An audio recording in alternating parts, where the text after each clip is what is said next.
right here. Right here, right here. So Storla would be right there. a mile north of that map, there's where Right, Storla is it's a at. mile north of the map. It's a So- mile into Belford Township is Storla. Well, I thought a mile south of Storla you hit that county correction line. I don't see that county. You do. Oh, is that okay? I see. Yeah. See, Storla is a mile north Okay. of that. I mean, Storla is a mile north of that correction. That's Yep, the okay. county line. See, And the that- correction is right here. Right, and this is Palatine Township. You go into Palatine Township when if you go around the corner, or if you go straight Okay. ahead, you go to Palatine Township too, but you don't want to take that route. There's somewhere between 1889 and 1898. Okay. So, but like I say, there's some gray areas there. The only things I know about it, what he told about doing carpenter work, but he worked for this Mason ranch, and he tells about driving these pigs to Mount Vernon and all this stuff from this Mason ranch, and that's where it was right there. And see, that's a long So ways the from Mount Mason Vernon. Ranch was on 4 then, huh? Yeah, that's what you got is on 4, right? Yep. I got Yep, the right south there. half of 4. Right there where the clay and stuff is in that southwest corner. Is Yeah, where you the can buildings see where there used to be a ranch. There's a lot of gravel and Yeah. things in the corn rows. And that's where it was. Yep. Was that a pretty good sized ranch at the time? Well, Grandpa said they owned everything on the 2 miles south, or this area here apparently all belonged to this guy that had this Mason ranch. But I don't know what year that was. See, that from 1889 till 1909 is 20 years. And see, this guy homesteaded it. This is the homestead. This is the people that homesteaded it here, not the people that lived on it. The people that owned it. And it's right here, and it still sits right there. When you say help build, was like a carpenter kind of thing? Yeah, yeah. He What tell- year was that? 1889. That was the first job he had when he came here. But the first thing he did is borrow some mules, and he broke up like 4 acres, I think it was. You had to break up over here on this 80. And then he built a house right here. Just a kind of a little claim shanty. Never lived in it though? Or Yeah. He did. Yeah, that's where he lived most of the time from this 1889 until 1898. So he would brave the South Dakota winters in a little shanty, huh? Well, I don't know whether it was it wasn't. I mean, most of them were a single room house, a claim shanty. Mm-hmm.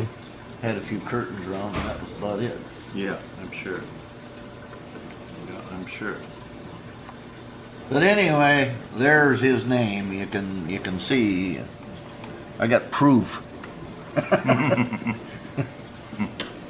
But I own this ground now. I own this, this, this, this, this, this, and this, and then I got a quarter over here. But most of our ground is right by each other.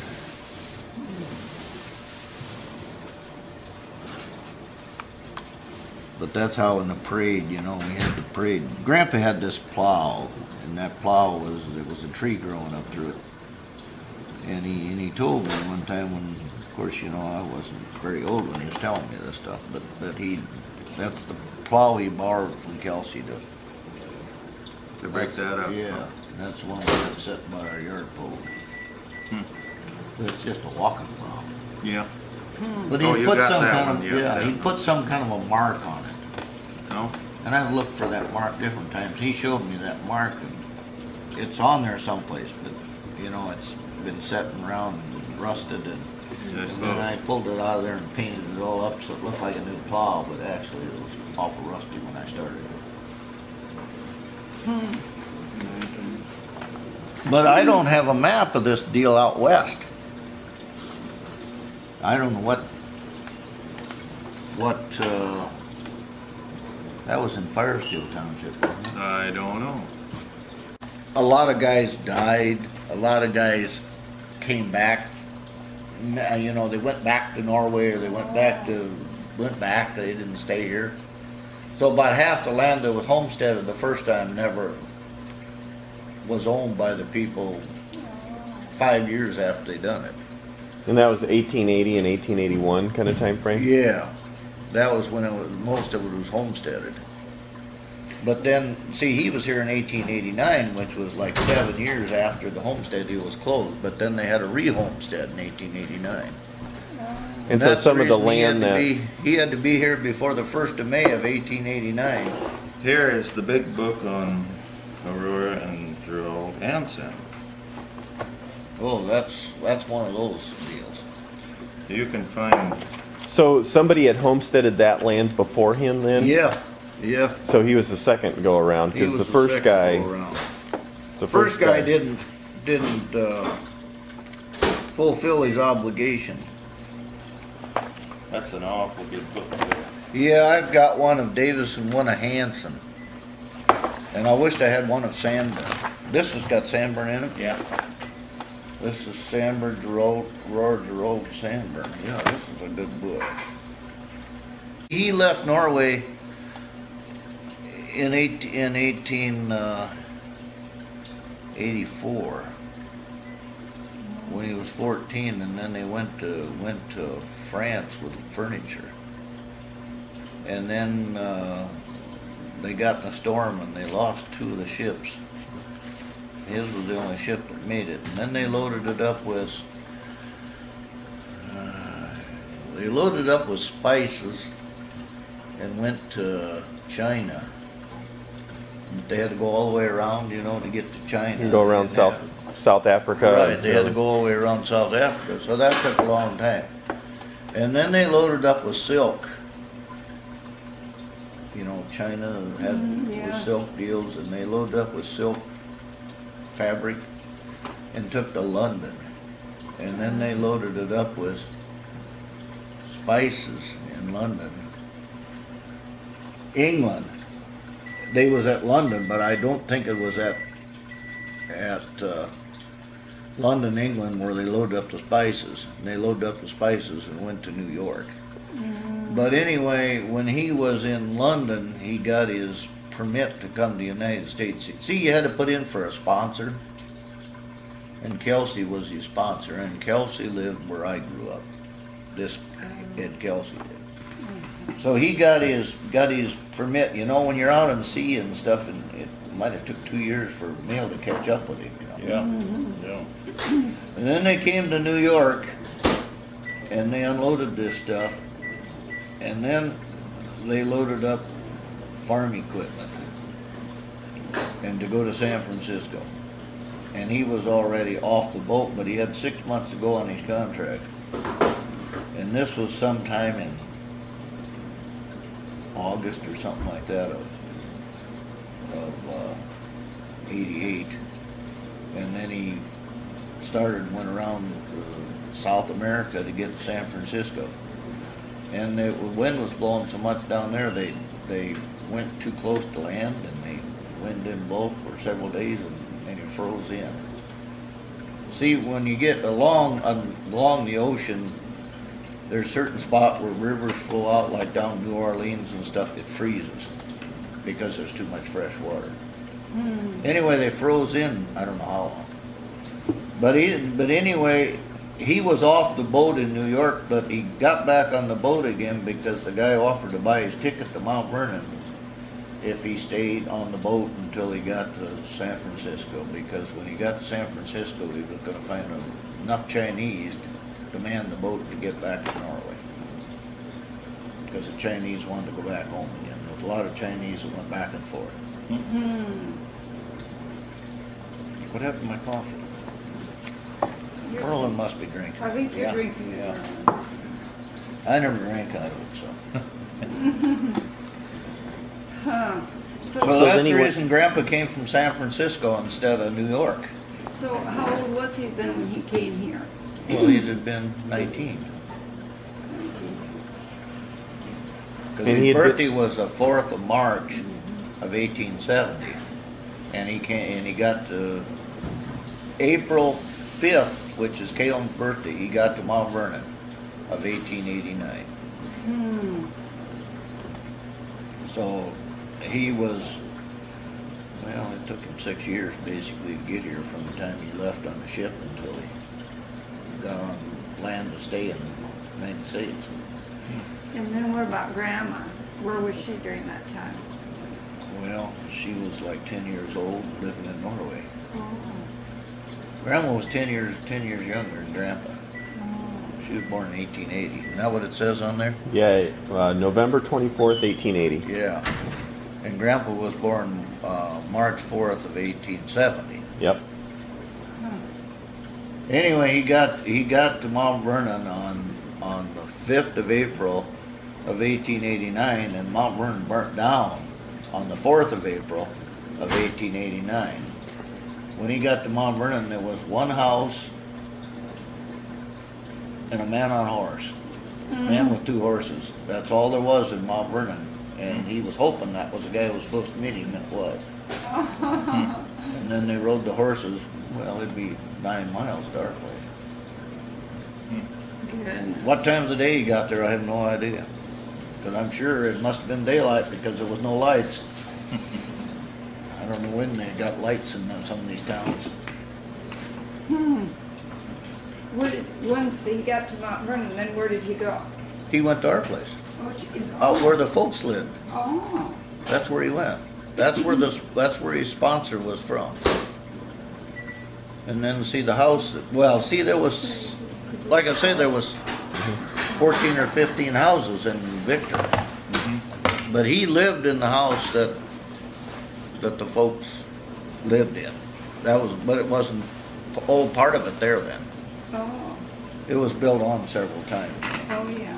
But that old part is still on it. Yeah, it's still there. And then did he just do carpenter work? Well, I don't know for sure. I know his first job was building this house, but how much carpenter work he did after that, I have no idea. You know, I suppose those guys just did what needed to be I done. suppose. Whatever it took to survive. Right, Yeah. whatever it took to survive, they did, you know. Goodness. But I mean, when we used to do this, he used to come out to our place and help do carpenter work and stuff like that. And corn shell, and if we shelled corn, he had to come out and level the cob wagon because he wanted 2 loads of cobs every year, you know, to burn in his cook stove I'm sure. and stove. But I can remember when Grandpa lived at Grandma at Mandus's, but I don't remember. I don't remember Grandma. So do you know how they met? Why is it she would come across the... Grandpa sponsored Ed. Do you know the story of Ed? No. He was the drunk. And he worked for Walter Scott after he got here, and And who was Ed now? Ed? Grandma's brother. Oh, Anyway, Carlson. Ed Carlson. It would be Oh. Chris Carlson's brother and Grandma's brother. okay. And he just put in, and Ed Carlson came over on his deal, and then he sponsored Grandma. Well, he sponsored all the rest of them. Oh. And I think marriage back them days was more of a business deal than anything. You know, he sponsored her to come over here, and they got married. So I don't know whether it was a business deal or what. You know, sometimes the boats were kind of slow getting here, so there was a baby born before they landed, like the other one. See, Mrs. Carlson had a baby on that. Mrs. Peterson had a baby on the way over. Oh, Well, that's the reason a lot of them came over here, because they were pregnant and it was a shame back then, so they put them on a boat and headed them for the United States. But anyway, Norman was born on the boat on the way over. oh really? Norman Peterson.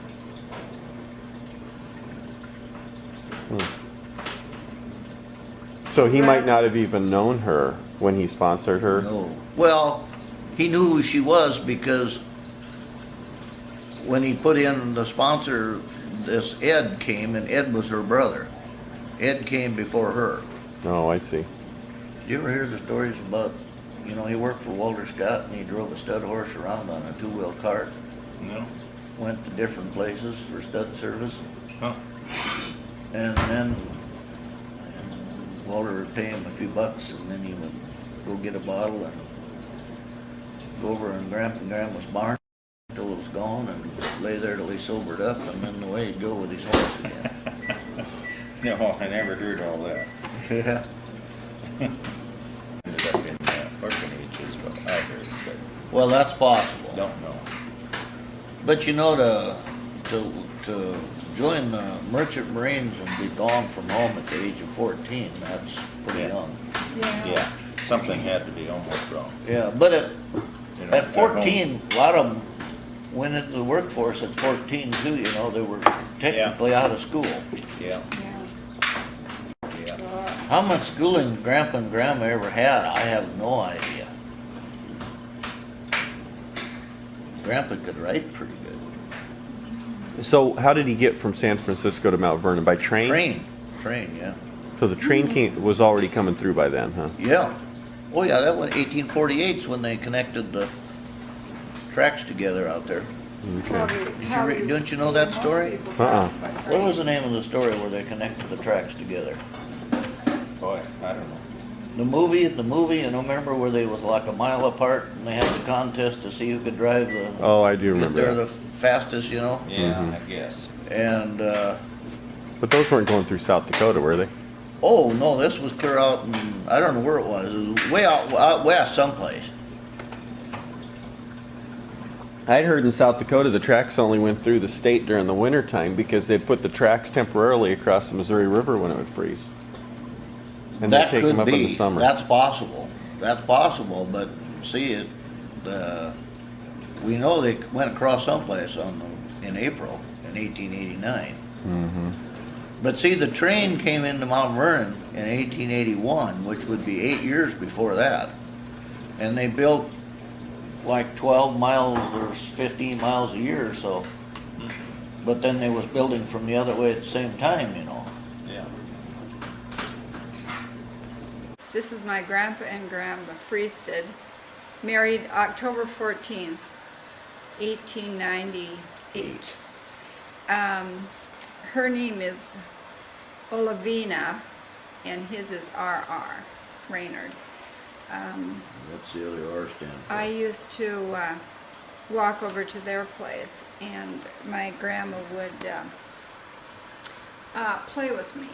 And we'd make bread together, and I would put some buns in the oven in a little pan. We had so much fun together. She would put me on her lap and tickle me, and I remember her really well. She walked in the room, I would know her. And then, did you want me to tell about when she passed away? Okay. Then when she passed away, the funeral was in Grandpa and Grandma's house. And I still remember that as plain as can be. And Beverly and I would run and play and have a great time. I didn't realize that I would never see my grandmother again. So we just thought it was a fun day. And then when time went on and I never saw her again, then I realized what death was. But Grandpa lived then on, and he was 92 years old when he died, but Grandma was only 59. She died from a stroke. Okay, here's the R.R. Fristad family and the 14 kids. 9 girls and 5 boys, wasn't it? Yep. Okay, so let's see where they first lived when they came to the U.S. from Norway. He came and he lived here in the town of Victor to start with, and then he homesteaded the 80 acres up the middle of the section in section 4 in May of 1889. And after that, he lived down by Mount Vernon for a couple years on the Hatch Ranch. He worked for the guy that lived on the Hatch Ranch. He done carpenter work different places. And then he moved over in section 20 in Palatine Township in approximately 1901. Why did he move off of where he homesteaded? Well, I don't really know. I don't really know why he moved off of that. But he still sold the ground, and whether he sold it because he had to sell it to get money to go on or what, but I know he sold the ground in 1906 to McLeod's that had the rest of it. And then he moved to Palatine Township, and I don't know exactly how many kids was born there. I know my dad was, and Annie and Bessie, but then he moved over and Wilmarth Dam, and until about 1918, and then he moved over north of Storla in Belford Township. And in 1947 he moved to Mount Vernon, and 1958 they moved to Mitchell. 1961 he moved to the Storla Sunset Home, and he was living there when he died in February 13th of 1962. So when he moved to Mount Vernon, was he living in the town after he left where he homesteaded, or was he living on a farm outside of Mount Vernon? He lived on a farm outside of Mount Vernon, what's known as the Hatch Ranch, which would be right across where that little airfield is north of Mount Vernon now. Oh, but you don't know if he owned that place or was renting? No, okay. He didn't own it. He didn't own it. He just worked for the guy that lived there.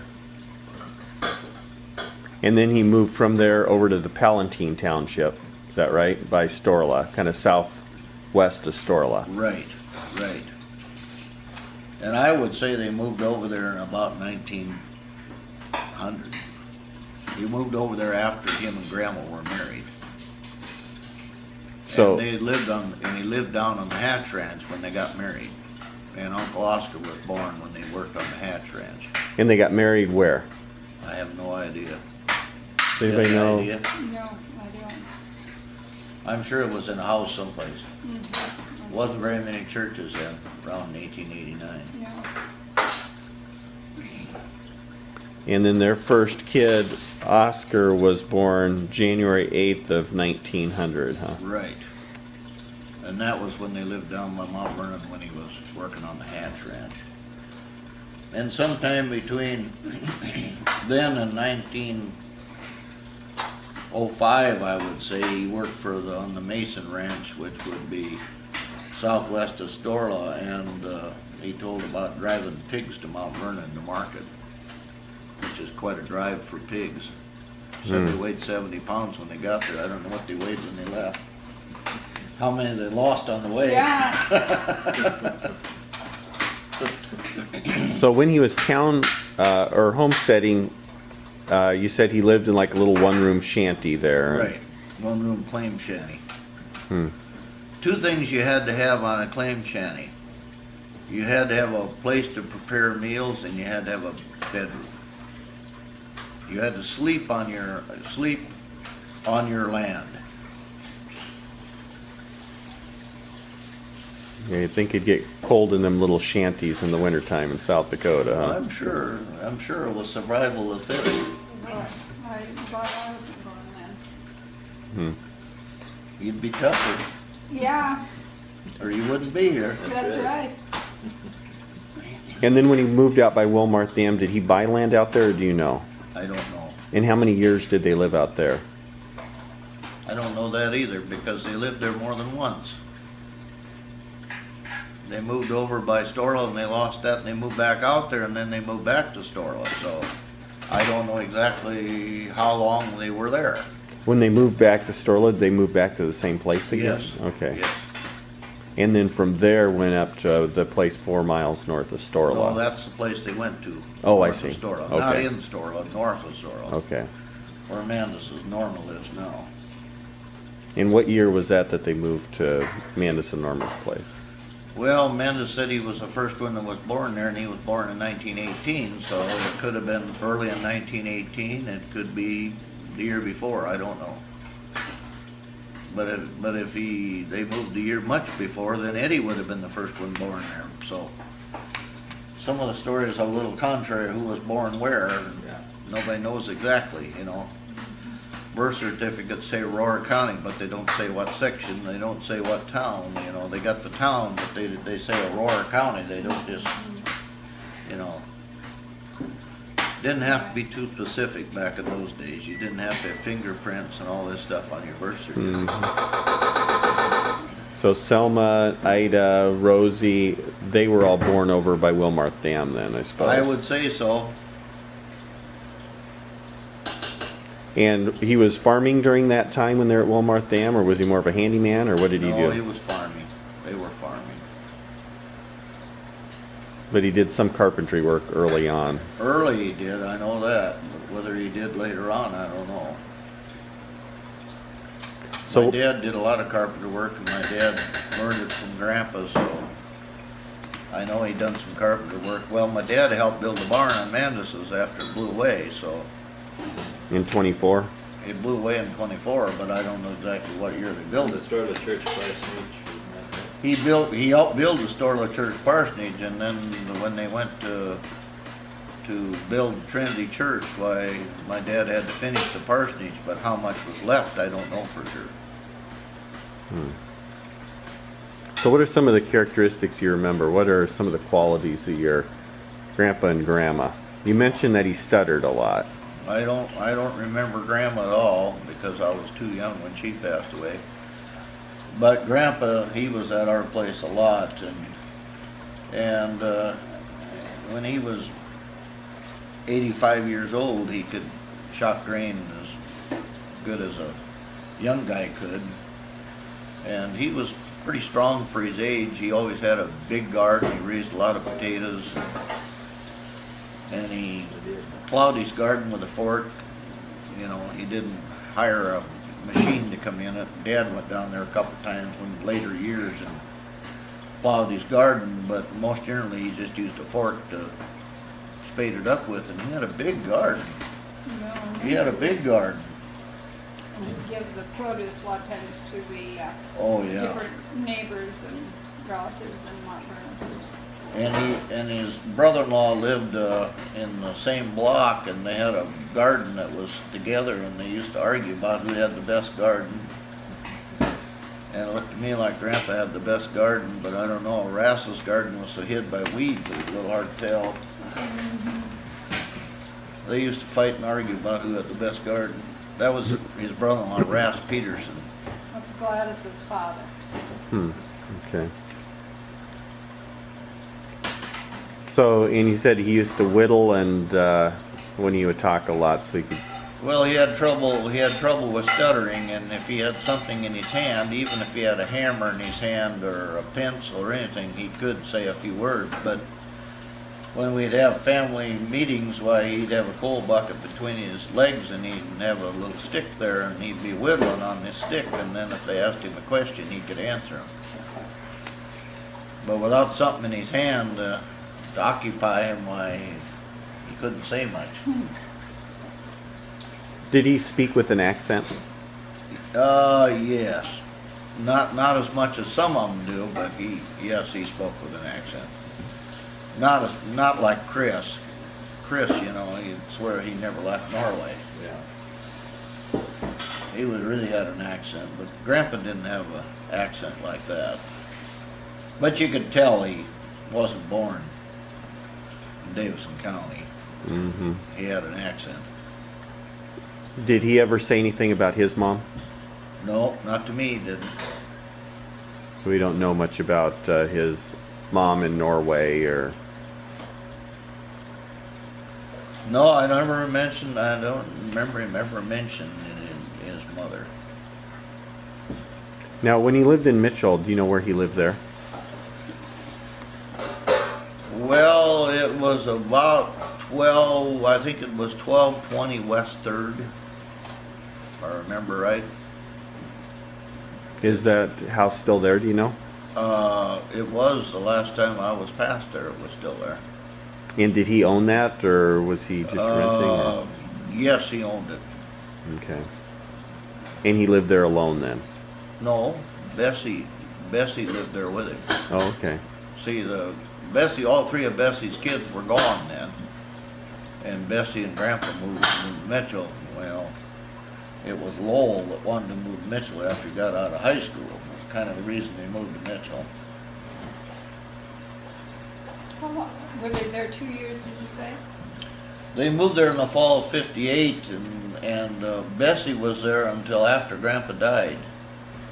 And they sold the house after Grandpa died. And it didn't take them very long to get the house sold. They traded houses. The guy that came to Mount Vernon lived in his house in Mount Vernon, lived in the house in Mitchell, and they traded houses when they moved to Mitchell. Oh.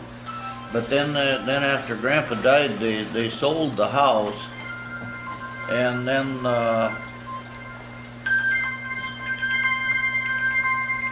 don't know whether you know anything about the money or not, but he got $6,500 for the house. And when the boys left home, they got to take their car. And so they all left home with a car that Grandpa had bought. See, Grandpa owned a lot of cars, but he never knew how to drive a car. So he would buy the boys a car, and then when they would leave home, they would take the car with them. And the girls left home with nothing. So when they sold the house, they split the money out of the house, and all the girls got that. You remember that? No, I don't remember. Yeah, I guess I was Merlin gone. remembers that. Yeah, all the girls got the money out of the house when they sold the house.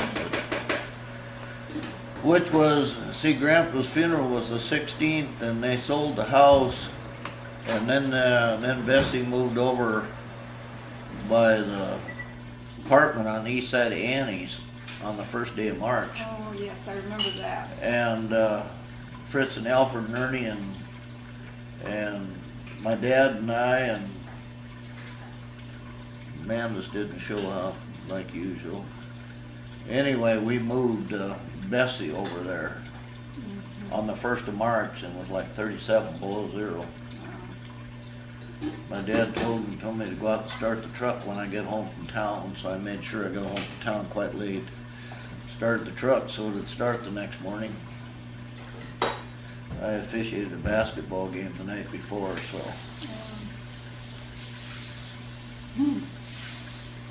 Anyway, that's where Bessie moved after Grandpa. She lived there until after Grandpa died, and then they sold the house. So what if we say a little bit about each one of the kids? Maybe flip back to the picture here. Well, So the oldest then is Oscar. Now, is that Oscar at the top there? Oscar's right up here on top, right there, yeah. Do you remember much about Oscar? Well, He was a banker, wasn't he? or- Oscar went to school at Canton. He went to banker school, and he went to Canton Academy, which was a high school later on, but it was a junior college, kind of a junior college back there in 1915. And Oscar went there, and he took up banking, and then he got his first job in Storla. And There was a couple of banks in Storla, wasn't there? I don't know of one, but there might have been two. And then he went to Mount Vernon and worked the bank in Mount Vernon. And then he went to Mitchell and worked the bank in Mitchell. And then he went to Huron, worked in the bank in Huron. And then he went back to Mitchell and worked at the same bank. And then he bought interest in a bank over in Minnesota. And that didn't last very long, and he come back to Mitchell, and then he bought interest in a bank in Lamar's, Iowa, and he lived there the rest of his life. And at the time he had passed away, which was in September 29th of 1979, he had controlling interest in the bank, and he was chairman of the board. And I guess that's all I know. How many about kids Uncle did he have? He had one child, Catherine, and because they couldn't afford to buy milk for anymore, and he had more money than he needed. Anyway, he died a fairly rich man. He owned like 30 quarters of land up in the Huron area at the time he passed away. Hmm. Okay, and then who's the next to the oldest? Then Bessie Arns. You want to talk about Bessie Arns? Which one's Bessie on the picture there? Bessie is right here. Okay.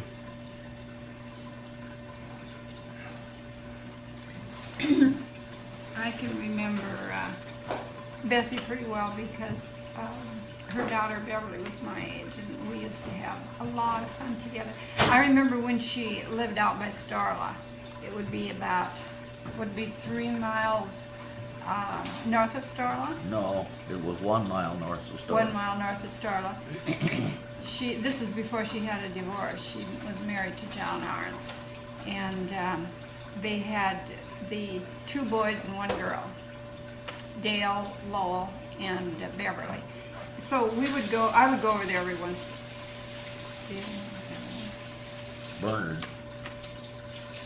Bernard died when he was born. Oh, okay, yeah, they did have a baby that died when he was born.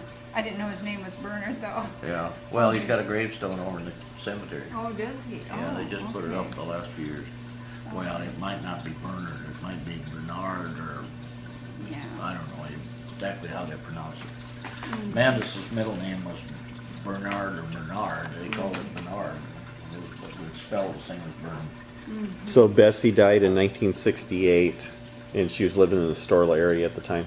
No. No, this is when she's married, and then after that. Oh, then she went to Mitchell. Then she had a divorce, and then she must have gone to Mount Vernon from there.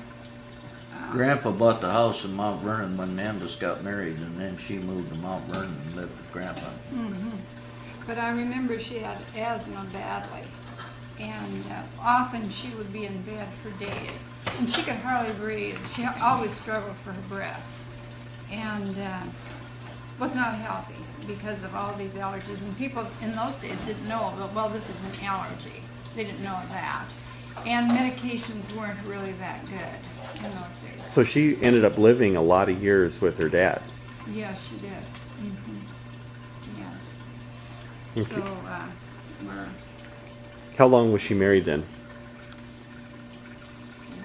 I don't know, maybe 10 years. 35 to 46. 35. 11 years. No, not 35 years. 35 to No. 46. Yeah, 1935 to 1946. 11 years. So that'd be 11 years. 11 years, yeah. Plus or minus, I mean, we got to have a room for error here. Okay. So then Richard is the next, the oldest. Which one's he in the picture there? Richard's right here, and he is third from the oldest, and Richard's my dad. And we had, in our family, there was eight children. There was Joyce and myself, Dorothy, Eileen, Verlin, Vincent, David, and Kaylin. And we lived on the place that Grandpa came to when he came to Norway. We lived there, well, my brother still owns it, and my folks lived there from 43 to 77. And then my brother moved on there, and he lived on there for 2 years. And right now I own the ground. There's nobody living there. And Richard passed away in May 1987, and he was the first one of the Fristad children that reached the age of 80. The rest of them all passed away before that. Annie, you want to take Annie? Where was your dad living at when he passed away? 409 South Wisconsin in Mitchell. And he had been living there for quite some time at that time, or? Well, David got married in 74, so they moved on there in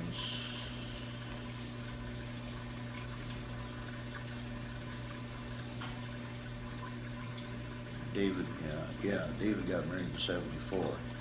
They moved down there in 74, then he lived there until 87. Okay.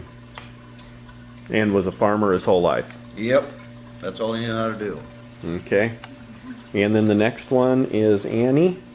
I remember Annie pretty well. Okay. My first remembrance of Annie was when she lived in Letcher. She and her husband Alfred and daughter Lois Ann. Lois Ann was a year older than I am, and we had a lot of fun together.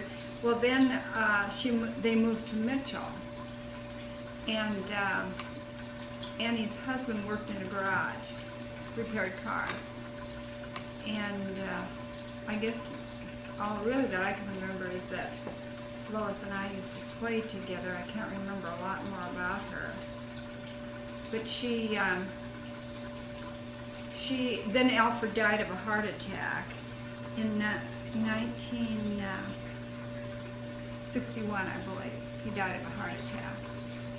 And then Annie just continued living in Mitchell. Her daughter was a teacher in Sioux Falls, but she came home then and lived with Annie, and they lived together until Annie's death. Yeah, I remember visiting Annie and Lois when we'd come to Mitchell a lot. Yeah. Mm-hmm. And which one's Annie in that picture? Right there. Okay. Okay, who's the next one on the list then? Clara? Clara, Do you okay. have anything to add? Not really. Do you know anything about You're Clara? older than I am. Let me see. I remember what Mom told me a few things. Now, she passed away when she was how old? My mother told me that she's 28 years old. Clara, it looks like she was born in 1908 and passed away in 1937. Yeah, that'd be Yeah. Yeah, Her favorite sister. 28 years old. yep. Yes. Clara was very close to my mother in age and in friendship. They were together all the time. My mother would always say that she was her favorite sister. And I was just a baby when she died. So what I'm telling you is what I remember, what my mom told me about her. And she said that she got pneumonia, and in those days, of course, there was no penicillin or anything. So she died at her home, and she said that the sisters and brothers would come over and visit her for a little while. And I think that my mother, I don't know how many people were there when she died, but my mother did tell me this, that when she passed away, she said, "I can see Jesus. Jesus is coming to pick me up." And then she died. Now, that was in Mandis's house, the 4 miles north of Storla Place, or where was it they were living at that time? I think she was still... Do you remember, Eugene? A different house, but maybe it was in Mandis. It was in the same house that they live in now, but they redone it, so it's quite a lot different, Yeah. but So So it in- was in In Mandis' 1937. Right. Yeah. house. Okay, it was in that house then. Okay. And it was during a blizzard when she passed away, and they had Yes. to have the body in the house for a week or two, Yeah, wasn't it? let's see, at least a week. And then they put her in a bedroom, closed the door, and it was very cold in that bedroom, so she was preserved until they had the funeral then at the Storla Church. Now, was she ever married? Yes, she was married, I think just for a short time though. Okay. Did you know that? Yes. Did you? Slim Stout. Oh yeah, that's his name. Slim She was Slim. married to Slim Stout for a short period of time. How long, I don't know. Yeah, I don't know. Now, wasn't he like a thresher or something that came through the area? And he wasn't a local guy, was he? Isn't that what Grandma said, or not? I don't think he was a local guy either. Well, he was a friend of Alfred's. Alfred. Podrosky. Oh, really? But how they were connected, I don't know. Yeah, Mom didn't talk much about it. Okay, so the next one in line then is Rosie, and that one is, let me see which one's You she gotta be in. able to pick that one out. Yeah, there. Oh yeah, right there. Then, so that's your ma? Yes. Rosie Alida Fristad is my mother. And let's see, I've just got all kinds of remembrances, fun times with my mom.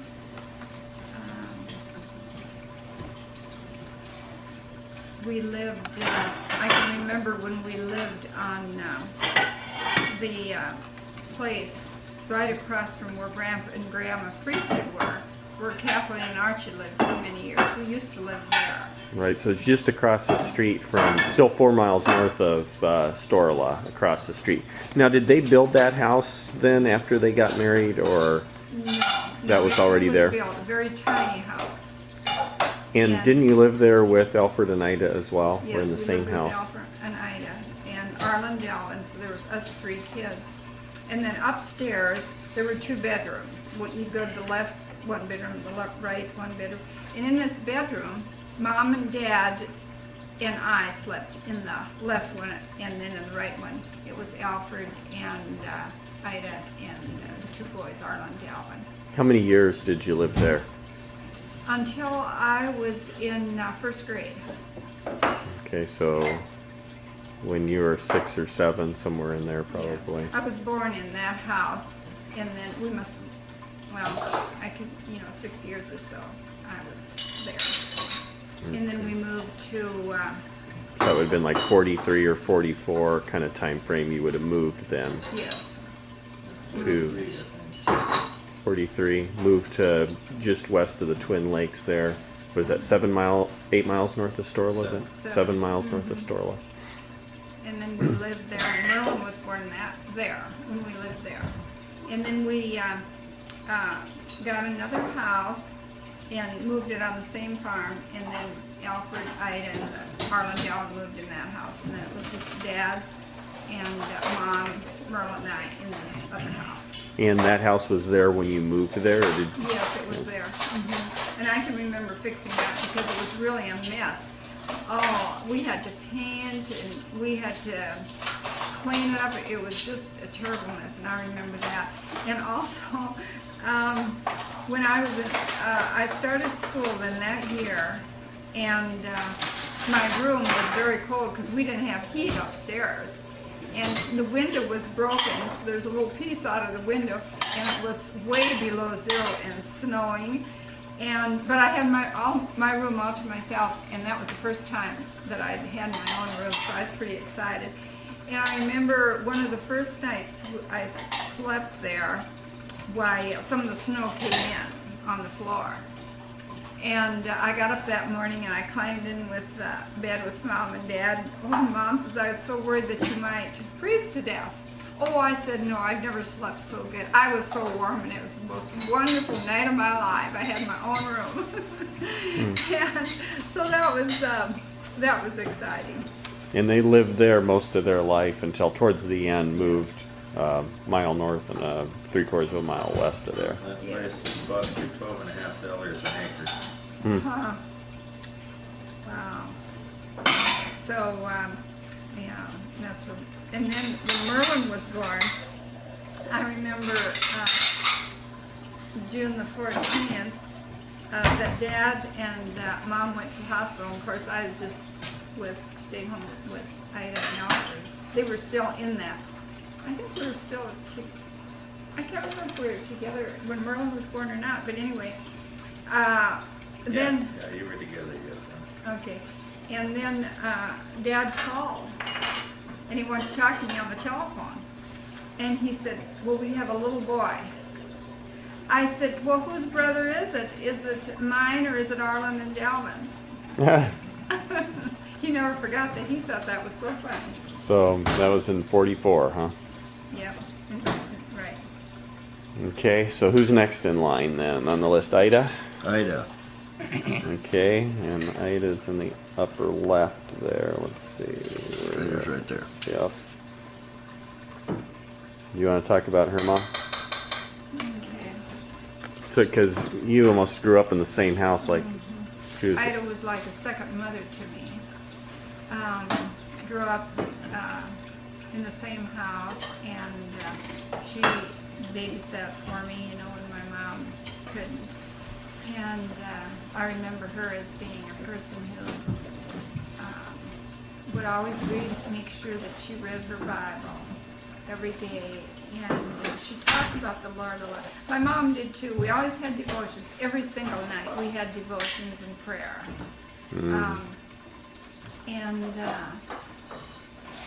She was a sweet lady of God. They both were. Loved the Lord with all their heart, mind, and soul.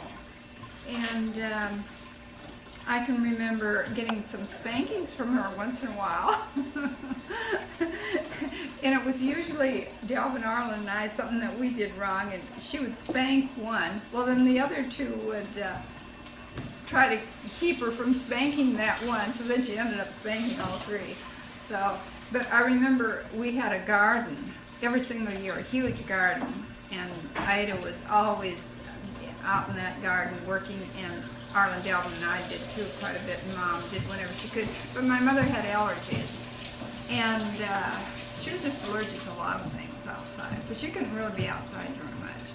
But Ida was the main one that really worked in the garden, and then it was the canning and all those things. And I can remember her working just really hard and having very good health, better health than my mother. And then those two were married in a double wedding, married two Feistner brothers. And what year were they married? They were the first, it was the first wedding in Storla Church, the new Storla Church. You know, it had blown down and then they built it up. And theirs was the first wedding. It had been 4 years after it was built. And that was the first wedding. And it was, let's see, what year was that? 33. 1933 then. Okay. When they were married as a double wedding. Okay. And then after Ida came who? You better tell how Ida Selma. got her middle name. I don't know.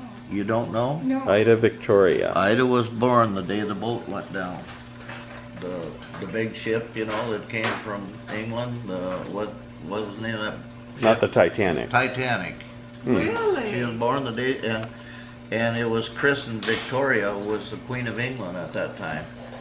And Well, you didn't tell. I don't know whether she never had a middle name before then or not, but anyway, so she named her, gave her middle name Victoria because that was the Queen of England when the Titanic went down. Well, I didn't know that. You didn't know she was born the No. day the Titanic went down? No. You did? Huh. April 17th of 1912, huh? Yeah. It was either that day or right close to that day, so that's the reason she got the name Huh. Victoria for a middle name. Did you know that, Mama? I'm not quite as old as you, but Huh. I remember hearing a lot of things. I remember what a lot of people said years ago, but I won't remember what was said here when I leave. Okay, so Selma is the next one then. And let me see, where's Selma? Okay, Selma's right down in there. the corner. Berla, did you have anything to say about Mom or Ida? Do you have anything to say about Mom or Ida? I could talk all day, but I guess we have to keep it fairly short. Well, we should get Merlin. Merlin's got some things. Do you have any memories you can think of about your mom or Ida? There's all kinds of memories, but I guess I should have thought about this a little bit. But Mom and Ida visited each other many times a day after we moved apart. And I remember when the house was moved in, where Ida and Alfred moved over to, probably I was like 3 or 4 years old. I remember in 1949 when they wired our house for 48 maybe, when they wired the house for electricity. Remember much about doing chickens and sweet corn in the old wash house. That was a whole family affair. Everybody get together and work on that. The two families had one car and one pickup. Until us boys got bigger. One car with the two families was quite a crowd. We squeezed in. 8 of us, and that's how we go places. Very seldom using a pickup for anything but farm work. Hell, could go on and on about the tractors and all that stuff. But So if there was one characteristic you guys could use to describe your mom, what would it be? What do you remember about your mom? One word. Loving. How would you describe her? Very religious, very, very conscious about religion,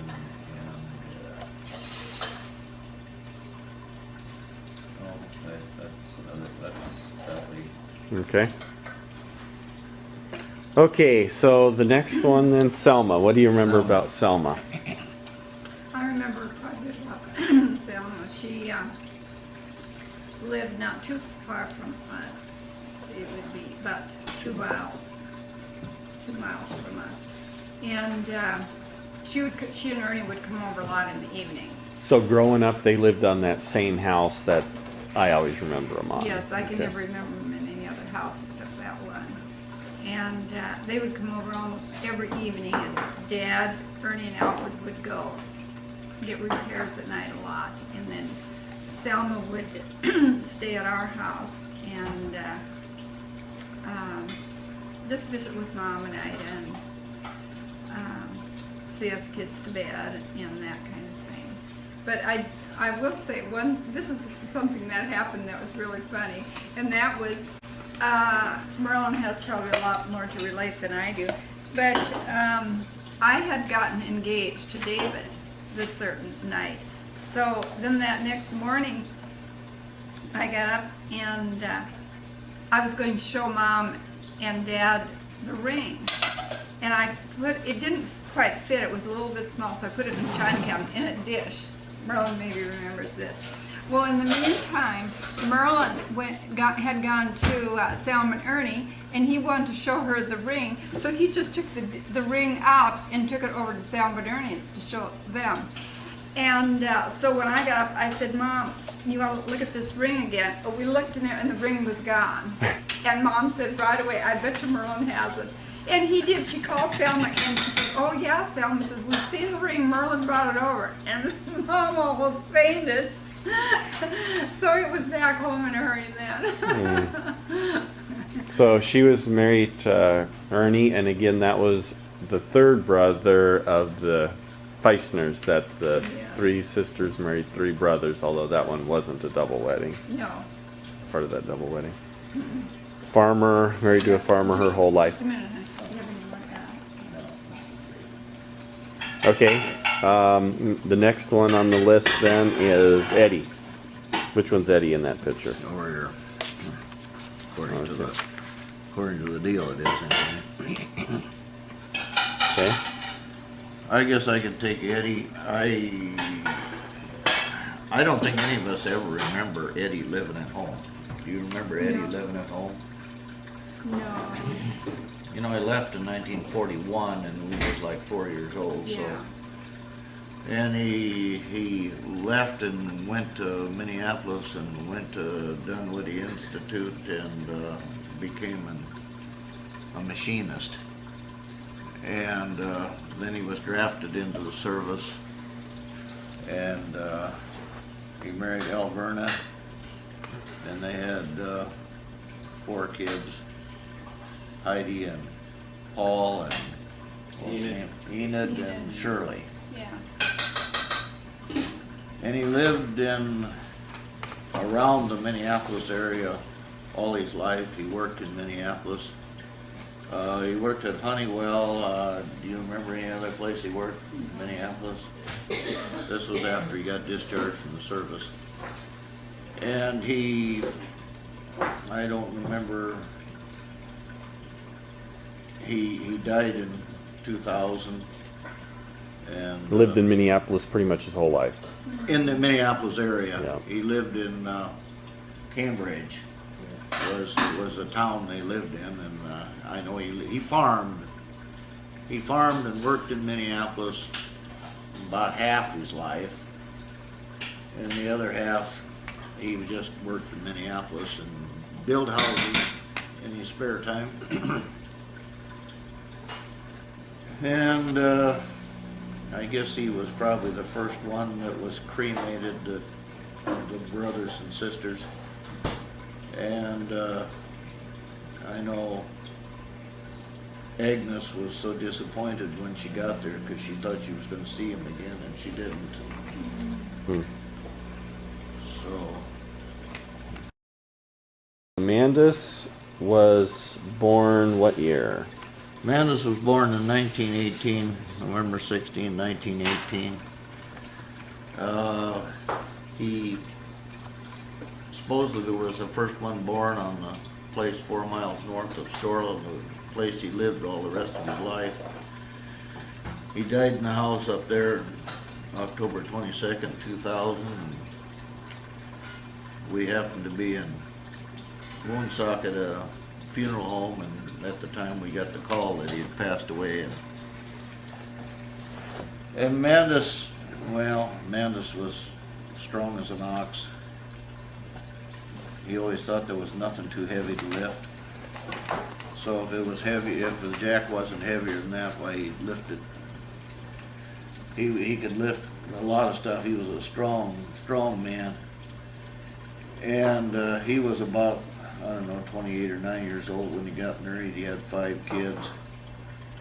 And there was Karen and Kevin and Myron and Merle and Arvid. And, well, let's see. Arvid. Didn't I say Arvid? Yeah. Oh, maybe. Anyway, Mandus lived on that place all of his life. And a lot of the buildings, except the house, they remodeled the house on, but a lot of the buildings are pretty much originally the buildings that were on there when Grandpa was there, except they added a pole shed. And other than that, everything pretty much was the same. And well, I don't know what else to say about Mandus. Why is it that Mandus ended up with the home place? Well, Grandpa lost it. And most of the land in this country that got lost was lost to the Metropolitan Insurance Company. And Grandpa bought it back at least once. And then the last time that he lost it, Grandpa was getting pretty old, and Mandus was old enough to buy it back, so Mandus bought it from the Metropolitan Insurance Company. And then Grandpa lived there with Mandus. Well, there was Agnes and Violet and Palma and Melvin and Mandus that lived there after that with Grandpa. Because Grandma Fristad was already gone at the time that he bought the place back, although they were living there at the time, but whether they owned it at the time, I don't know. So when he moved to Mitchell and bought his house there, Grandpa, if he had already lost the farm, he obviously didn't have much money with him. No, I don't think Grandpa ever had much money. When you got 14 kids, it's pretty hard to have much money except what you got in your pocket. Mm-hmm. So I can't imagine what it'd be like buying 14 pairs of shoes. How did he buy a house in Mitchell? Well, he didn't buy the house in Mitchell right away. He bought this house in Mount Vernon, and he didn't pay very much for it. And when they moved to Mitchell, they found this guy that was working in Mount Vernon, and he wanted to trade houses. So the way they got the house in Mitchell, they traded the house in Mount Vernon for the house in Mitchell. Okay. So do you have anything to say about? Yes, when Mandus and Norma lived, well, when they were younger, I used to babysit for their kids a lot. And when, let's see, Kevin was born, I went over there and stayed overnight and took care of Karen while Norma was in the hospital with Kevin, and I did the same thing with Myron. And then after that, I left home pretty much, so I wasn't able to. But I did babysit those kids for a lot of times in the evening, and I can remember bathing them, putting them all in the tub and bathing them and putting them to bed on a Saturday night. And my mother used to cut the hair of all 4 boys, of Mandus's boys. So that was interesting. But if Mandus ever needed any help from the time they got married until he passed away, if he ever needed some help, he usually called on me. And Mandus wasn't real good mechanically inclined, so several times when Mandus and Melvin took something apart, they'd come down and get Dad to go help put it back together. Well, when I got to be about 13 years old, why, Dad was kind of getting tired of this, so he sent me. And I remember the first time I went up there to put something together, I think I was 13 years old, and Mandus and Melvin shook their head all the way up there. No way he's going to make that combine work. Well, when up there, I seen that they had the bolts in the wrong holes. There was paint. There was paint on the holes they put the bolts in, and there was right next to them, there was paint. The paint was missing, so I knew the bolt was in the other hole.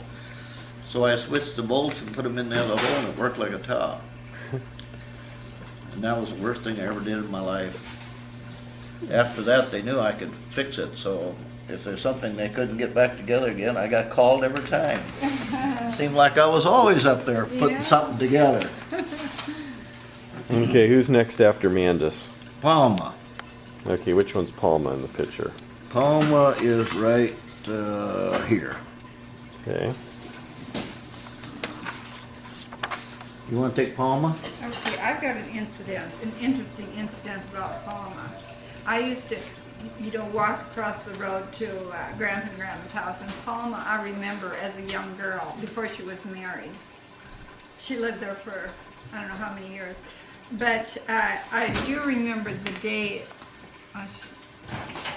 that Melvin left for the service that morning. I stayed overnight with them, and it was Palma, Agnes, Violet, Mandus, and Melvin. But anyway, I remember Palma made eggs for me, fixed eggs for me that morning, and when she turned them over, the yolk burst. And she did put this egg on my plate. I said, I don't want it. She says, why aren't you going to eat it? Because it's rotten. My mom tells me that when the egg breaks like that, it's rotten, and I wouldn't eat it. And oh, she was so upset with me. I think she even spanked me. She really told me off. And my Uncle Melvin, the one that was leaving for the service, was very upset too. So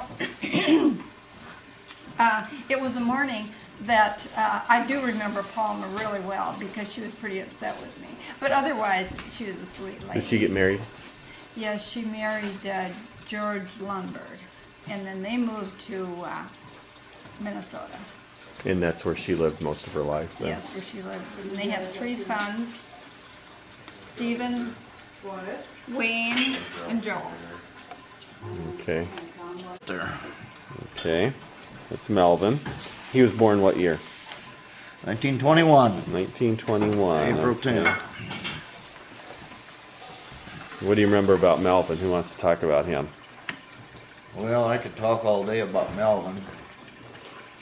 And most generally it was going up and straightening out something that he screwed up, taken apart or fenced, he was real good at putting a gate in a hole that was 2 foot too small. He would measure the center to center to the post, and then he would put 2 posts in, then he'd put the gate on the post on the one end. Well, it was a foot too long because it was the width of the 2 posts. Gates would never swing, and he was real good at that. And the same way with his machinery, he could take it apart, but he very seldom put it together. So consequently, I wound up going up and helping him a lot of times and get something back together. And it was always fun because Melvin could always laugh at himself. He would laugh himself silly at some stupid mistake he made, but it was fun because it was funny. It's funny to him. I don't know how anybody could make mistakes as much as he could and have it be funny all the time. But he could. He was scared to death of a cow. He'd get in a pen with a cow, and the cow would turn and look at him. He'd run the other way. I can remember one time he got in the corner, and we was loading calves, and oh man, he got excited because he couldn't get out of the corner. I says, holler at the cow. So he hollered at the cow, and the cow went in the truck. So that was one of the characteristics of Melvin. Now he married Marie. He married Marie, and I don't remember what year it was. They got married out in Oregon. Why out in Oregon? Well, because that's where she lived, I guess. Okay, and he met her. He met her there, and then he worked in a grocery store. Yeah, he worked in a grocery store after he got back from the service. He came back here a while and farmed with Mandus, and him and Mandus didn't get along too good, so And then he he had this. moved back out to. He had this physical problem that I think people should know in case it would happen to some other relatives of ours. But he would get sick and he would just vomit. Nothing, he could keep nothing down. And the doctors couldn't figure out what was wrong with him. And they came to the conclusion that it was the valve between the stomach and the small intestine that was closed, would not open. The food could not get through to him, and he was losing weight and getting worse and worse. So when he moved from Portland, Oregon, to here in South Dakota, why, Dr. Bob took a look at him, and he said, I know what's wrong. He said, you should probably go to Rochester, Minnesota, and have surgery. He says, I have never done that surgery. And Melvin said, well, I've been away from my relatives for so long. I want to have surgery here in Mitchell, and I want you to do it. Well, Dr. Bob was a very wonderful surgeon, so he consulted the people at the Mayo Clinic in Rochester, and they told him exactly how to do this surgery. And he did the surgery on Melvin, and of course Melvin was sick then in the hospital for weeks. And, well, a couple weeks, maybe 3 weeks he was in the hospital, you know, with tubes down his throat. And anyway, this whole thing did finally heal up. And he never had a problem since. He did something to this valve and never had a problem since. And it was a real blessing. Dr. Bob was a wonderful, wonderful doctor. And How many kids did they have? let's see, Judy, Jimmy, Johnny, Jerry. All right, that's Okay, that's it. But I remember when he went to the service, Larry, I remember that morning just like it was yesterday. Went over and told him goodbye, and everybody was crying, and I said, he had done something to me that I didn't like, and I said, I'm not going to write to you. I was, just a few years, 4 or 5 years old. I won't write to you because of this. And anyway, I did write, and then he wrote one letter. But, and then he made Beverly and I each a little doll bed. It was about that long, that wide. And about 2 months before he died, he asked, Lila, do you have that doll bed yet? And I said, I certainly do. I have played with that when I was a little girl, and my daughter played with it. And he said, I would like to see it. So I brought it back to him and had him sign it. And the next time we came to Mitchell, he was gone. He had Lou Gehrig's disease. And that's what he died. Well, I don't know what he died from, but heart, I guess. But Okay, who's the next one? Well, I'd like to say more about Okay. Melvin. oh, yeah. Melvin, Pam called up one morning about 6:30. Pam's my daughter, and she works at the hospital, and she says, if you want to see Uncle Melvin alive, you better come down and see him today, because he ain't going to make it till tomorrow. So I went down there, and he was in intensive care, and he was laying there in the bed, and he said hi when I came in, and we talked and talked and talked, and then we talked from 8 o'clock till noon. And he laughed, and he told me, I died yesterday. They brought me back. I told him, don't bring me back the next time. Mm-hmm. Well, I went home. I got home at 1 o'clock, 2 o'clock, they called, and he was gone. So I guess I was a bad omen, or something, but anyway, I got a good visit with Uncle Melvin, and he was perfectly good, but next Yeah, time that they was let a him go. blessing. Yeah, yeah. But then I went down to see my Uncle Velmer, and an hour after that, he died. And then I went to see Mandus. We took supper up to Mandus the night he died. We had supper and fixed his car. Went to Woonsocket at the funeral home, and Norma wanted to take her car and come home right away, so we went up there and we had our car, and Norma got home and found him dead, and she called back and said that he was gone. So I had 3 uncles that I went and visited them, and that's why I decided I better not go You visit. better not go and see anymore. I could see why. Invited you over today. Right, because you was feeling good, so you invited me over. And he was pretty much a farmer his whole life as well, right? Melvin? Yeah, other than Well- after he got back from the service and Well, except for the, from about 45 and, 45 he came back, and he was here from 45 and 6, and then 47, 8, and 9 he was in Oregon, and then he came back and farmed the rest of his life until 1974. And he retired and went to, well, he didn't retire, he sold the farm and moved to Mitchell, and he worked for Owatonna. And Melvin was real good at putting something together if there was somebody there to kind of lead the way. He was a good worker and all that, but He was a good carpenter. yeah, did that much. he did a little carpenter work. But he worked for Owatonna the rest of his working days, and then when he got old enough, he retired. okay. And then And another thing Agnes. that Melvin used to like is he used to minister to the elderly. He would go from person to person. I remember your dad, he spent a lot of time with your dad before he died.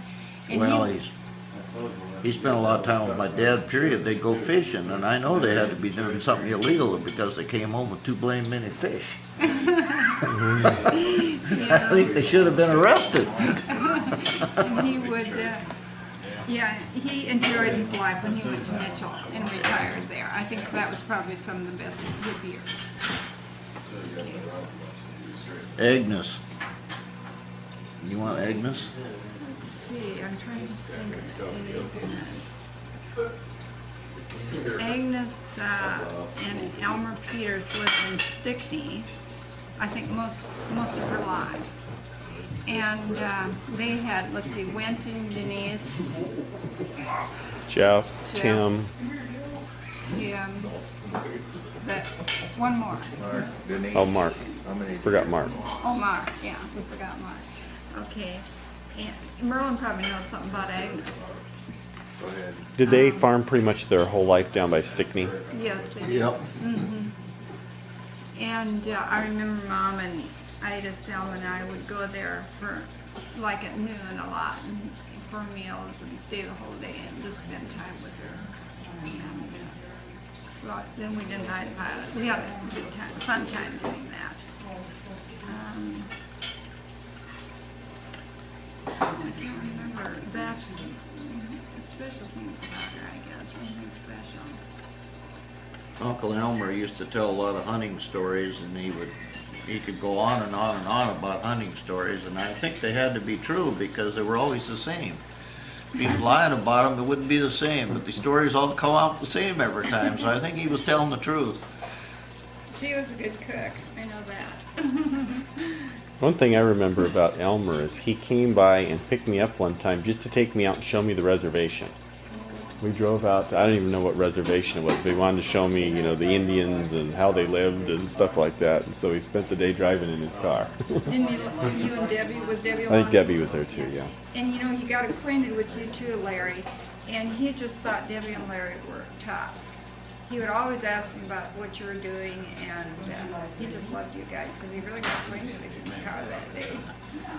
So that was nice of them. I appreciate it. Okay, and then Violet. Which one's, in fact, I don't know. Violet's right here. Okay, right. She's the youngest. Sitting on her dad's lap, it looks like, huh? Yep. Did you have anything about Violet, Eugene? So Bob, when she married Bob, Well, Violet married Bob Moline, I don't remember what year. They had 2 kids, Kim and Reve, and they farmed out by Kimball most of their married life, and I don't remember what year it was. I suppose it was about middle 90s. They moved to Mitchell. They lived down by Dakota Westland, and I don't know. You got anything else to say about Violet? neither of their kids ended up farming. No. No. I guess I remember my mother talking about Violet as a little girl. She said that when she was born, Grandma was, I guess, 44 years old. And of course, she wasn't able to take care of her very much. So my mother just took her as if she was her child. Took care of her, potty trained her, and took care of her completely. And Violet said many times, I would not be here today if it wasn't for your mother. And I guess I did see her often. We always had a good time. Her daughter and my daughter, Debbie, were pretty close to the same age, Reve and Debbie. So they had good times together. So, and we visited them quite a lot. And when they lived in Mitchell, when I would come to see my mother, we would stay overnight at Violet's and Bob's house. And it was always fun. They were really nice to us. Great. So she was born in 24. You were born in 36. So you were 12 when she was born. Huh? And I remember one time in high school, she would get on the bus. It would come to the corner there, and she'd get on the bus to go to high school. And one day they were to have in home ec, they were to have the little kids to come play, and they were to observe them. And she asked me if I would go, and I remember that morning. I was just a little kid, but I was so excited about going on the bus to high school. So here I was in this class with a bunch of little kids. I was supposed to be. And I said, no, I told Violet, I don't want to leave you. I want to sit with you. And the whole time I sat with her in her desk, and I wouldn't go with where I was supposed to go with the other little kids. So, I'll never forget it. Think of anything else about Violet, Eugene? Or? Well, not a lot. Okay, and we'll probably still get her on tape yet today too. So Yes, right. there's only 2 that are still alive, and that's Violet and Agnes, 2 youngest. Right. This is the house that great grandpa and grandma Fristad lived in. So Grandma Rose, Fristad Feistner, was actually born in this house. She was one of the 14 kids. Let's see here. This side of the house is still part of the original house. Nobody's lived in it for years. It's pretty well run down. But this is where she was born. You still see there's some buildings on the place. That barn may have been here at the same time as well. We're out near Wilmarth Dam, which is west of Storla. See, it's all run down in here.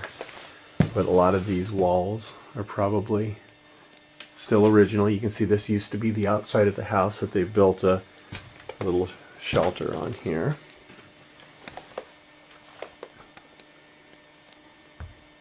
But much of this is probably still much of the original.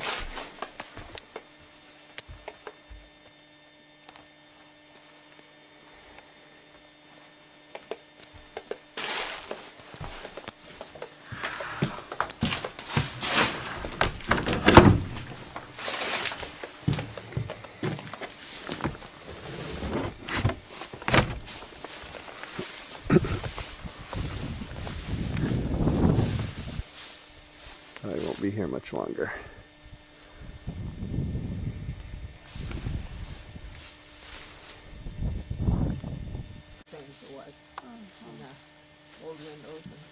What about that back part? Is that original or? That's all the same. The chimney is new. That Yeah. wasn't there. Yeah, There was the high points on the house is all there is. Okay, some of this has There been was two modified. old chimneys, and they're gone. Well, she don't really think this is still town, but I don't think But the back part of the house here is original. the back part is That's all the original. same.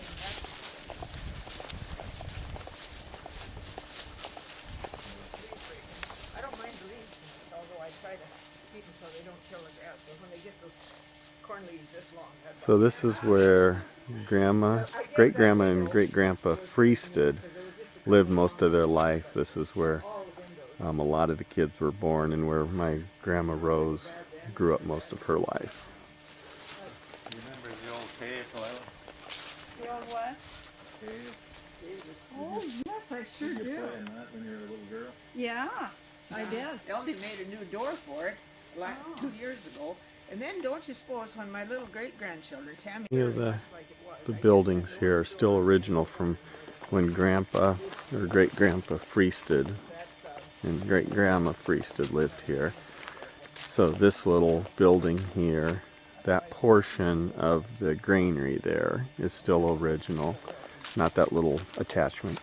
And then the barn, still the same barn.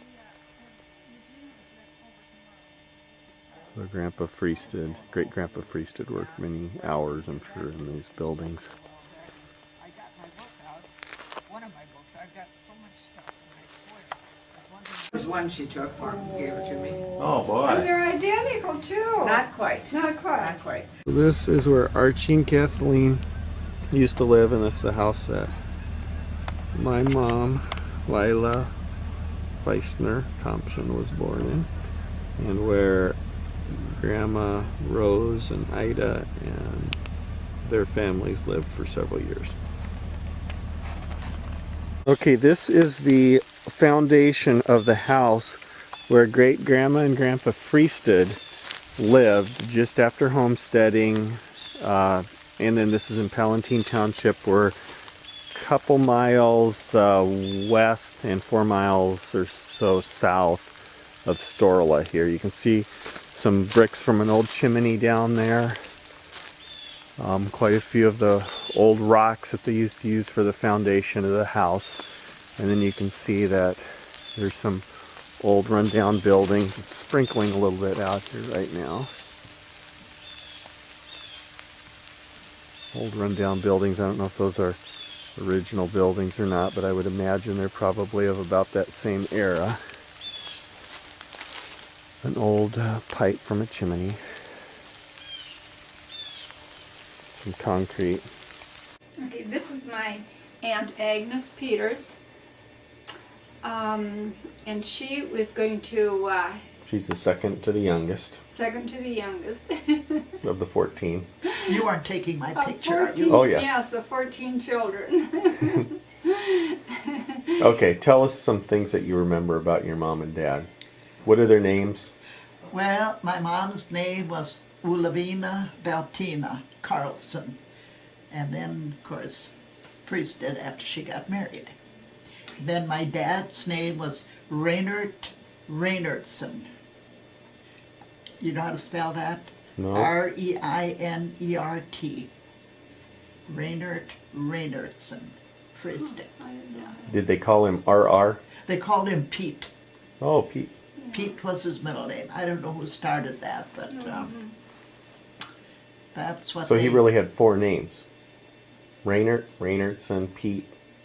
Well, Pete was a nickname. Pete was a nickname. Oh, okay. Yeah. So what are some memories that you have? What would you say characterize them as far as what quality do you think of when you think about your mom? My mom, she was a good worker. She raised chickens like you wouldn't believe it. We had a big brooder house at home with heater, you know, and I think it burnt coal and wood and everything like that. And she just raised chickens in incubator. 2 incubators she had. That's how she raised her chickens. Do you know how she met your dad? They met in Norway. Do you know what it was? Was it a church event? Was it a... They were just, it was a little just like a little vicinity, you know, like I suppose like Storla. It wasn't very big. The southwestern part of Norway, and you know, just kind of a little burg or whatever they call it. Yeah, and there's where they grew up. And your dad was 10 years older. Your dad was 10 years older. And he left to be on the ship when he was 14, I understand. I don't know. I think he was older than that. 16. He said he was on the water for 100 days without seeing land. 100 days. And how old was Grandma when she left Norway? 16. 16. Yeah. Okay. She said she waved goodbye to her mom and she never seen her again. Her intentions were to go back and visit her, but she never got there. No. Wow, that would be tough. And then she had an aunt in Norway that she wrote to a lot. Oh. And her name, Severina, I think. Severina. Yeah.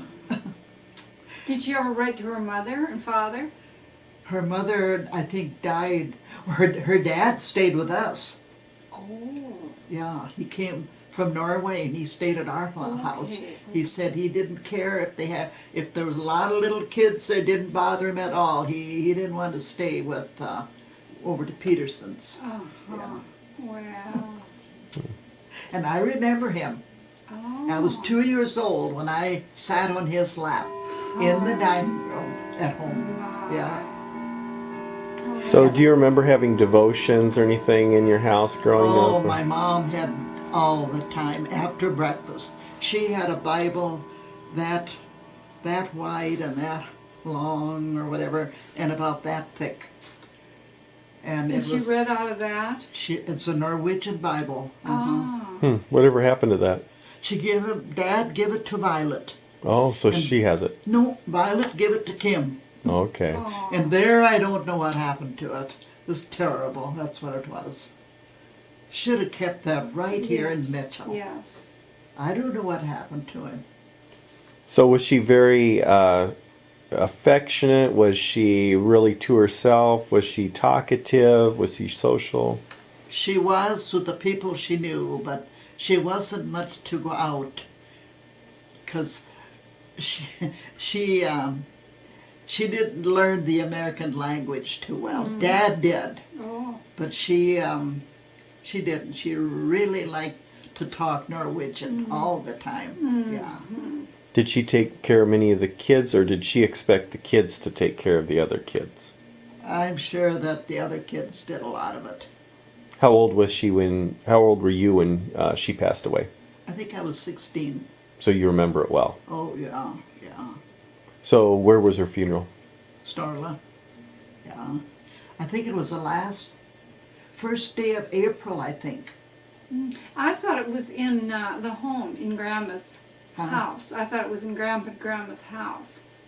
I thought I remember that casket. Yeah, there's where she was there, and then they took her to Starla to the church. Oh, the prayer service, maybe. Huh? Prayer service? Yeah, Oh, But okay. they brought her, Mount Vernon, they had the Mount Vernon undertaker, you know. Oh, okay. And he brought her out to the farm, and Is she buried at Trinity then? yeah, on the east side. Okay.